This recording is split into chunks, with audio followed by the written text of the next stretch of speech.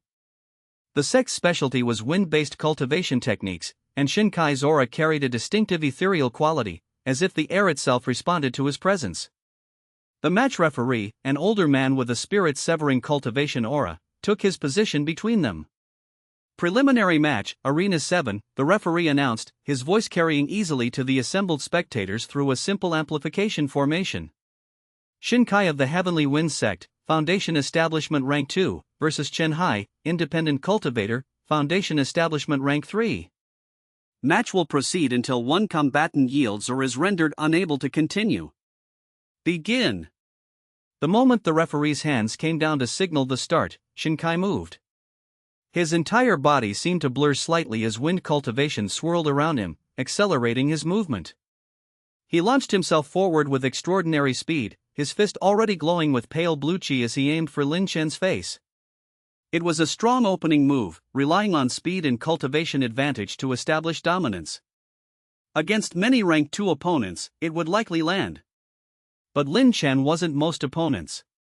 He sidestepped smoothly, allowing Xianxia's fist to pass within inches of his face.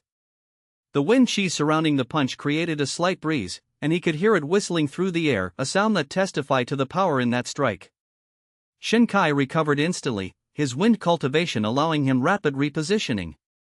He launched a series of rapid strikes, each one faster than a normal cultivator could execute, each one precise and aimed at vital points. Liang Chen blocked each strike, his own movements economical and controlled. He wasn't on the defensive, merely waiting. Xianxia was spending his chi rapidly, trying to overwhelm through speed and aggression. Eventually, that approach would become inefficient. After 30 seconds of constant assault, Xianxia's movements began to slow slightly, not much, but perceptible to someone watching carefully. That was when Liang Chen countered. He pivoted on his back foot and unleashed a palm strike that had been taught to him by a combat manual he'd purchased in Crimson Vein. The strike was simple in technique but devastating in execution, channeling his chi in a way that maximized power transfer rather than flashiness. Xianxia managed to raise his arms to block, and the impact between them sent a shock wave across the arena. The ground beneath their feet cracked from the force of the collision. But Xianxia was thrown backward, sliding across the arena floor until he managed to recover his footing 20 feet away. The crowd's reaction was immediate, murmurs of surprise and interest. The independent cultivator had held his own against the Wind Sect's representative, even forcing him back. Xianxia's expression hardened with determination. He took a breath and activated what was clearly one of his sect's signature techniques. His chi surged, and suddenly he was surrounded by visible wind currents, swirling around him in a protective vortex while making his movements even faster than before. "Wind slash," he shouted, and he swept his arm in an arc, projecting a visible blade of concentrated wind chi directly at Liang Chen. It was a powerful technique, and if it connected, it would cause significant damage. But Liang Chen had anticipated this. From his pocket, he withdrew one of his synthesized items, a common-grade jade token he'd created weeks ago specifically for moments like this. With a thought and a small expenditure of chi, he activated it. The token transformed, expanding into a barrier of pure defensive chi that blocked the wind slash completely. The technique dissipated against the barrier, its power absorbed and dispersed harmlessly. Then Liang Chen did something Xianxia clearly didn't expect. Instead of maintaining a defensive stance, Liang Chen moved forward, directly into the vortex of wind surrounding his opponent. It was a dangerous move, the wind chi was sharp, cutting at him as he advanced. But his synthesized protective gear, crafted from multiple heaven-grade components, protected him from the worst of the assault. And it brought him into close range with Xianxia, exactly where he wanted to be. Xianxia tried to adjust, to create distance using his wind manipulation, but Liang Chen was too fast. He grabbed Xianxia's arm and channeled his foundation establishment chi directly into the contact point, attempting to force the wind sect disciples' cultivation base out of sync. Xianxia screamed as the foreign chi invaded his meridians, disrupting his wind technique. The vortex collapsed, his control shattered by the intrusion. Liang Chen pressed his advantage, executing a throwing technique he'd learned from a martial manual. Xianxia was lifted off the ground and hurled across the arena. The wind sect disciple crashed hard against the arena's barrier formation, which cushioned the impact before he could be seriously injured. But the message was clear. Xianxia, gasping for breath, his chi reserves clearly depleted from his burst of techniques, raised his hand in the universal sign of surrender. "I yield," he said, his voice hoarse. The referee nodded. Victory to Chen Hai, independent cultivator. As the crowd erupted in cheers and applause, Liang Chen helped Xianxia to his feet. The wind sect disciple's expression was one of shock and respect in equal measure. "That was impressive," Xianxia said, breathing heavily. "I've never fought an independent cultivator that strong. How long have you been cultivating?" "Long enough," Liang Chen replied vaguely. "You fought well. Your wind techniques are strong. If you can learn to use less chi per technique, you could extend your endurance significantly." It was genuinely offered advice, and Xianxia seemed to appreciate it. As they bowed to each other respectfully, Liang Chen reflected that his first match had gone even better than expected. Over the next 2 weeks, he won 4 more preliminary matches in succession. His opponents ranged from rank 2 to rank 4 in foundation establishment, representing various sects and fighting styles. Against each of them, he employed a combination of his synthesized gear, his foundation cultivation techniques, and his growing understanding of how to control a fight's momentum. He never revealed his system. He never used obvious supernatural synthesis capabilities. Instead, he fought like an exceptionally skilled but conventional cultivator, one who'd had good training and put in significant effort. And with each victory, his reputation grew. Spectators began recognizing him, discussing his matches. Some wondered who this independent cultivator Chen Hai was. Others noted that he fought with an unusual combination of technique and brutality, never using flashy signature moves but always achieving victory through efficiency. Among the major sect representatives watching the matches from the VIP seating, where sect leadership observed the tournament, Liang Chen's performance was definitely noted. It was during the qualifying round matches that Liang Chen first caught sight of his old sect. The Azure Cloud sect had sent 5 representatives to the tournament. Among them, unmistakably, was Zhou Wei. He was seated in the front row of the VIP section, watching the matches with an expression of casual superiority that Liang Chen recognized from their years together as disciples. Seeing Zhou Wei again, even from a distance, stirred something in Liang Chen. Anger, yes, but also something more complicated. 3 years of humiliation and failure, compressed into the person sitting before him. Then Zhou Wei's gaze swept across the crowd, and for a moment, his eyes met Liang Chen's. There was no recognition in those eyes, no sense of connection or memory. To Zhou Wei, Chen Hai was simply another anonymous competitor. But for Lin Chen, that moment was electric with meaning. Soon, they would meet in the arena. And when they did, Lin Chen would ensure that his former rival understood what had become of the failed alchemist disciple he'd once mocked.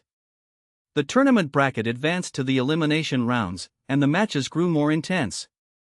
The competing cultivators now were the cream of the regional sects, disciples who'd trained for years with the sect's best resources, who carried sect techniques that had been refined over centuries. Lin Chen's matches became increasingly difficult. In his first elimination match, he faced a Crimson Cloud sect disciple named Li Xian, rank 4, who wielded a blood-focused cultivation technique that was particularly lethal in close quarters. The match went nearly 20 minutes, both combatants pushing themselves to their limits.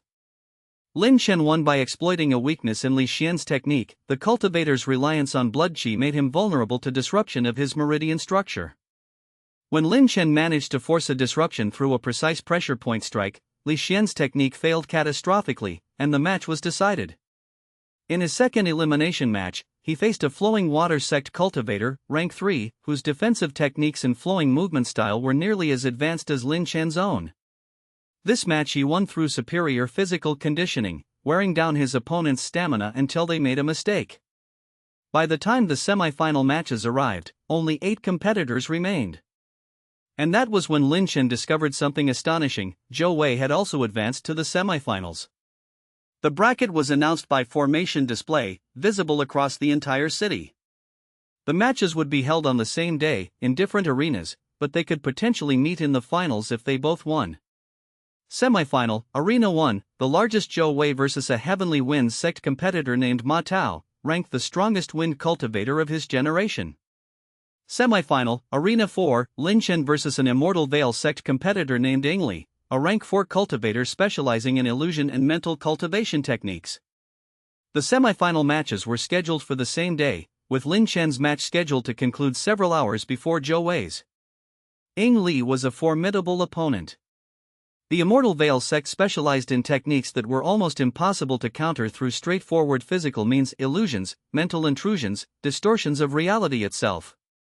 Ing Li's cultivation was precise and terrifying, surrounding Lin Chen with overlapping illusions that made it nearly impossible to determine which was the real opponent and which were projections. But Lin Chen had an advantage that Ing Li didn't expect: perfect qi perception. Through countless hours of synthesis work, of channeling his qi through materials and understanding their fundamental structure, Lin Chen had developed an extraordinary sensitivity to qi disturbances. He could perceive the slight differences in qi density that marked an illusion versus a real physical body. He closed his eyes during the match, a risky move against an opponent who specialized in illusion, but one that forced him to rely entirely on his qi perception. He moved through Ing Li's carefully constructed illusions as if they didn't exist, striking at the real body hidden among the false images. Ing Li, shocked that his signature technique was being so easily countered, fought harder, attempting to create more complex illusions, more layered deceptions. But each time, Lin Chen found him.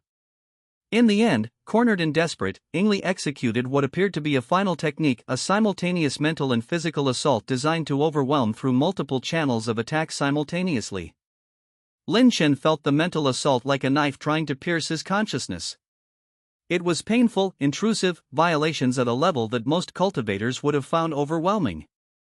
But Lin Chen's mental foundation had been forged through months of meditation, through the constant mental discipline required to operate his synthesis system.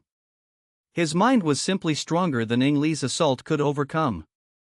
He pushed through the pain and struck the finishing blow. Ing Li collapsed, conceding the match. Lin Chen had advanced to the finals. The final match would be in the central plaza, in front of thousands of spectators, broadcast across the city through formation arrays. The opponent would be the winner of the semi-final between Zhou Wei and Ma Tao, the Heavenly Winds sect's strongest representative. When news came that Zhou Wei had defeated Ma Tao through a combination of overwhelming power and superior technique, Lin Chen's heart beat faster. It was happening. The moment of confrontation was approaching. He spent the day before the finals in quiet meditation and preparation. He reviewed everything he knew about Zhou Wei's fighting style, his tendency to rely on raw power combined with the Azure Cloud sect's signature techniques. He ensured his synthesized equipment was in perfect condition. He charged himself mentally and emotionally for what was to come. The night before the final match, he received an unexpected visitor. A knock came at his door, and when he opened it, he found one of the Azure Cloud sect's disciples, not someone he recognized from his time there, but someone young, maybe rank 2 chi condensation. Chen Hai, the disciple asked. I'm here on behalf of the sect. Elder Huang requests a meeting before your final match. It's in the interests of mutual understanding. Liang Chen's immediate reaction was suspicion.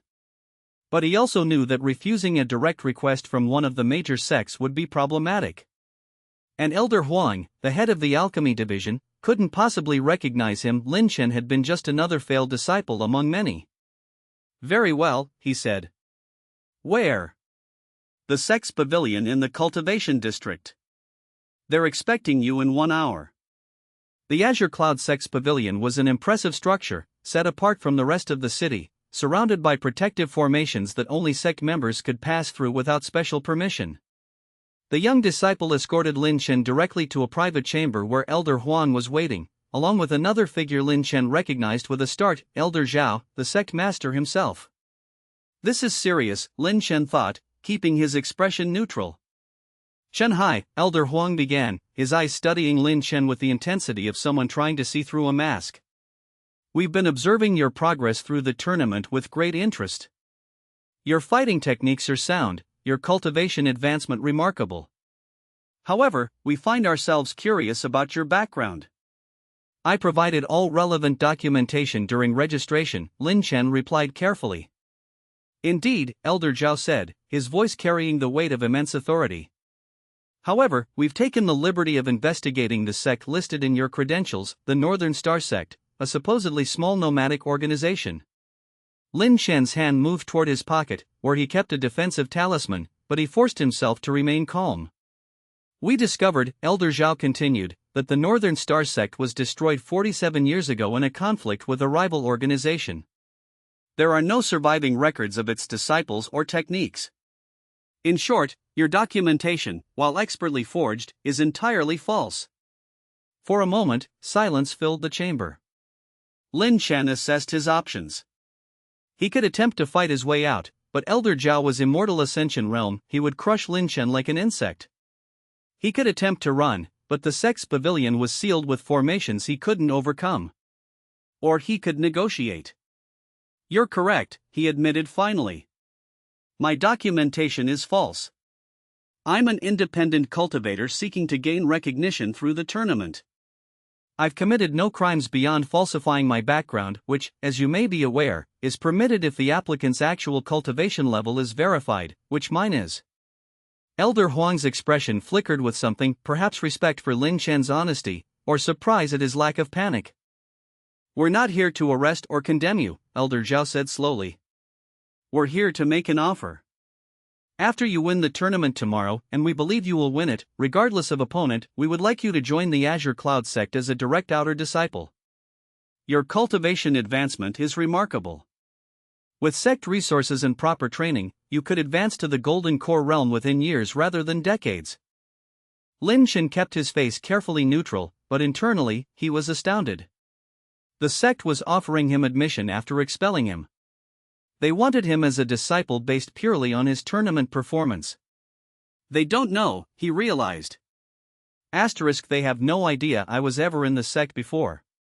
I've changed so much that even Elder Huang, who expelled me, doesn't recognize me. What would be expected of me, he asked carefully. Standard disciple obligations, Elder Huang replied. Training, contribution to sect missions, adherence to sect rules. In exchange, you would receive access to our cultivation techniques, our pill-making resources, our facilities, and knowledge base. It's a mutually beneficial arrangement. And if I refuse? Liang Chen asked. Then you go your own way, Elder Zhao said simply. We have no desire to compel you. We offer opportunity, not threats. The choice is yours. Liang Chen considered the offer. It was, by conventional standards, extraordinary.